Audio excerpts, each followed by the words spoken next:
Greetings, fellow crystal gems. Tiki here. And BlueDragonFive. And welcome to another thrilling installment of Tiki's Universe. That's right, kids. It's the show where we react and respond to each and every episode of various animated programs, including Steven Universe, DuckTales coming up in May, a new episode every day of May. Dragon, pray for us. Pray for us. Big Hero 6 should be coming up soon over the summer. And Should, that's but I about think it it. was... So, Dragon, we're here to talk about Steven Universe. So what do we do when we talk about Steven Universe? We sing! That's right, folks. All right. Sing along if you know the words. We Are the crystal. gems. We always save the day. And if you think we can't, we'll Always find a way. That's why the people Of this world. believe in Garnet. amethyst And Pearl. And Steven. Stefan. All right. So, Dragon, we're talking about pool hopping. This is a very Garnet-centric episode. It's a nice one. It's a mix of kind of Garnet being goofy and also sort of a philosophical take on like the challenge of her having her future visions.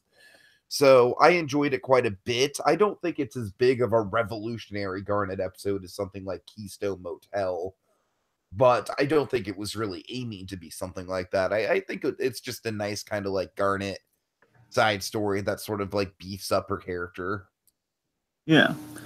Yeah, this is a fun, initially silly premise that with Garnet and Steven. Basically, it's them doing kind of various improbable, silly things. But as we kind of go through it, we learn there's some nice dramatic resonance to it underneath it all. So it's kind of it's like kind of the I don't mean to keep going to filler as just an explanation. But it's kind of like a breather between episodes. It's kind of getting us. I think it is setting some pieces into motion though for where we're going to go with it. Because a lot of people are speculating what that cat means. But we'll more on that momentarily. But regardless, I still think we did accomplish something with this one. But yeah, it's more like it's a fun episode. A lot of ridiculous, hilarious Garnet stuff in this. At the very top of it. Speaking of which, one of my favorite moments. I just love how we opened this with Garnet working at the Big Donut. Yes, I mean that's just an image I feel like we would come up with in one of our pitches, Dragon. Yes. Oh my god. And of course, Steven has a few really good lines. I think one of the great lines is against the performance at what is it, Zach Callahan or that he delivers with. It's really funny. Have we fallen on hard times? Yes, I'm right there with you. I was laughing along. It's just the two lines that cracks me with Steven. It's like, have we fallen on hard times? And that's what they'd be expecting. Oh, this was cracking up. So yeah, it's funny delivery. I really love the way Estelle delivers. With all the seriousness and cadence of the role, she's like, "I'm being random." Yeah, I mean, Estelle did an excellent job in this episode. Of course, I'm being serious. I mean, Estelle's been bringing it this season, man. I mean, this episode and the previous episode where she told the 2 episodes ago when she kind of told the history of Pink Diamond, that was really solid performance there. I thought the episode we really get kind of like the comedy Garnet, everything when she's working at the Big Donut, and then we get this really interesting sort of explanation for what's going on with her based on the coffee spill, this kind of visual metaphor. Do you want to run us through that, Dragon? Yeah, sure. It's really cool. Yeah, the coffee example was clever, and I think the best way I could describe this is by citing the great Michael Strelbarg, not just from Steve Jobs, but for this example from Men in Black 3, which I love his performance in that movie, where she essentially has we've established a Garnet. She essentially has the same powers as Griffin from Men in Black 3, which is Strelbarg, where she can see alternative and possible outcomes of the future, and that's kind of what we're really exploring this episode. Of she's trying to go for the most kind of the biggest offshoots, the biggest, most random, like, like trying to be spontaneous in predicting the future. She does something spontaneous so she can kind of predict more spontaneous outcomes in the future. It's essentially what she's doing. And that leads to, not terrible results, but, maybe not completely favorable results in a series of goofy montages. I love just for the silliness of it. I love like ordering a lot of pizzas from Fish Stew Pizza and poor Kiki Pizza having to take this order and just like 20 pizzas. We're gonna order from the place where they'd never suspect, Fish Stew Pizza. So is it you want to go for here?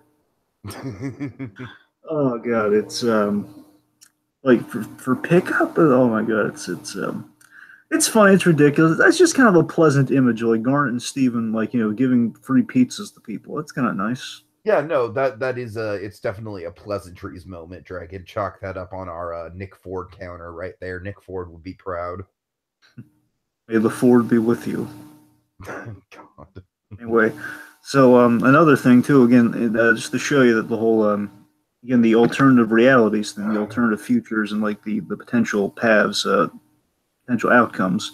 We learn that Garnet, she's getting a little lost in things there. She realizes that Vidalia's son did not go into space. That was Lars who went into space. And we learned that we were so close, Tiki. We were so close to launching that little hex spawn, that little blemish on Steven Universe in the space onion, yep. That little delinquent scum. And he's just running around. He's got a bag full of God knows what. He's either, oh my god, he's either unloading something onto some poor civilian or he's robbing a place. My god, that kid needs to be stopped. He needs to be stopped, Tiki. Oh, folks, Dragon's hatred of Onion is a well-chronicled journey on our Tiki's Universe podcast. He's unholy, Tiki. He's unholy. I'll still defend Onion friend for what it is, not Onion gang. Yeah. Anyways. So, Onion aside, we do visit Vidalia.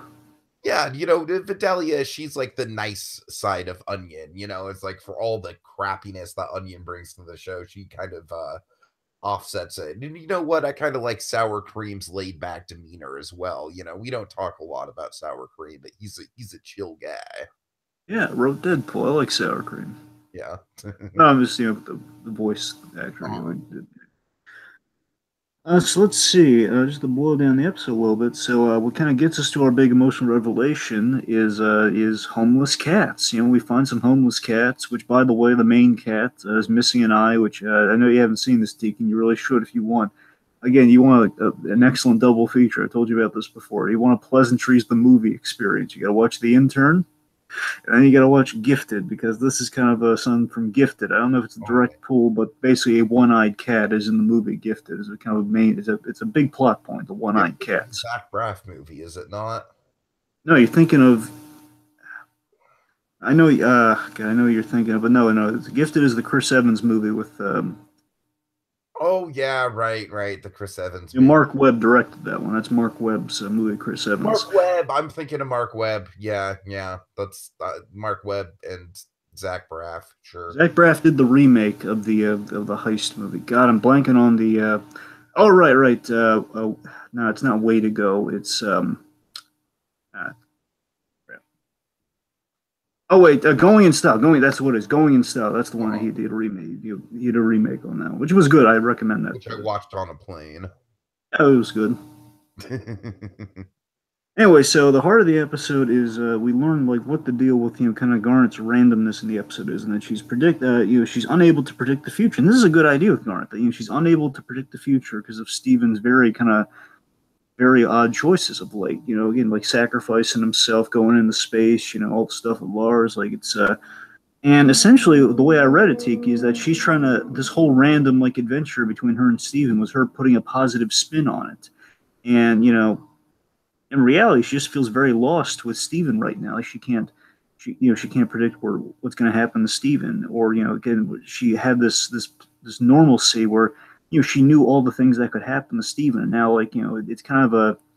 I think the true moral of this episode, Tiki, is that it's a parallel of a mother accepting their kids growing up. That's essentially what Garnet's. That's what her realization is in this episode, that her kid's grown up and she can't predict the future, but it's an adventure to Which to see that. honestly, to me, it kind of feels like a pit stop more than filler. It kind of feels like, okay, we need to get here. We need to recharge our batteries. We need to kind of perfectly be in sync with like exactly what Garnet's feeling in the moment. We need to stop and examine her. And you know what? That's not a bad thing. I mean, it's not going to make for like one of the most groundbreaking episodes ever of Steven Universe, but this episode has, I think what a lot of episodes in season 5 have kind of lacked, which is a good mix of heart and humor. Yeah. Of course, she names the one-eyed cat. Tiki, what does she name the one-eyed cat? Cat Steven. Which I really I laughed at that for a few reasons. One, I'm thinking of Cat Stevens, but secondly, I'm thinking it's just it's you just didn't want to call it Steven for the confusion of it all. I really love that she named the cat something in relation to Steven, because again, it's kind of. And the lesson was really sweet and heartfelt. Again, with all we always love the mother parallels you have with the crystal gems and how they're different mother figures to Steven. It's always like a great hallmark of the show. And it's just Steven's advice to her being, pick what you want to happen out of all of the things that that could happen, and basically kind of making your own destiny type of message. And like the making the shield, basically the image of using the shield as an umbrella to get those cats out of the rain and getting them to a shelter and everything. So it's really nice. So it's a tribute to it's kind of like it's a weird comparison, just given like we have such a unique family circumstance with Steven and the gems, but it's kind of the mother who wants to have a young kid, who wants to have like another kid almost, but kind of doing it vicariously through a cat. I know, strange stuff, folks, but yeah.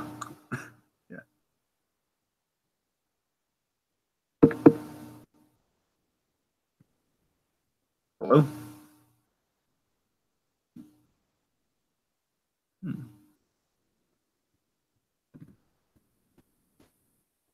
Hello? Sorry about that, folks. Anyway. I'm sorry, what? Look, you there, Tiki? You kind of... Yeah, I cut out for a sec, sorry. Yeah, well, yeah, so I didn't hear from you for like a minute, so... Yeah, my bad. Anyway, what do you think about the whole, the whole cat parable of like having another child for the mother type thing?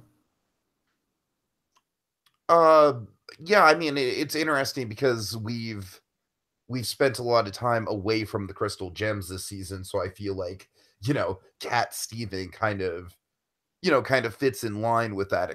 It's almost a connecting point between Steven and the rest of the gems. At least optimistically, that's what I hope for.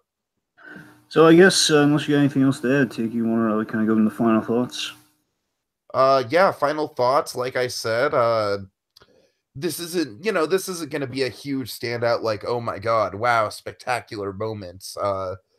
But I do think this episode was really charming. I think it had a good mix of like, quirky Estelle humor with the randomness of it all, mixed with some genuinely touching performances from both Estelle and Zach.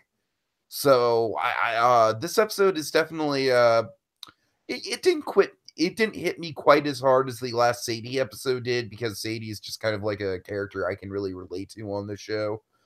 But Yeah. I liked it quite a bit, and I'm still kind of cautiously optimistic about Steven Universe going forward. The show's kind of still in this weird, like, fragile state right now, but hey, we'll see where it goes. I'm along for the ride.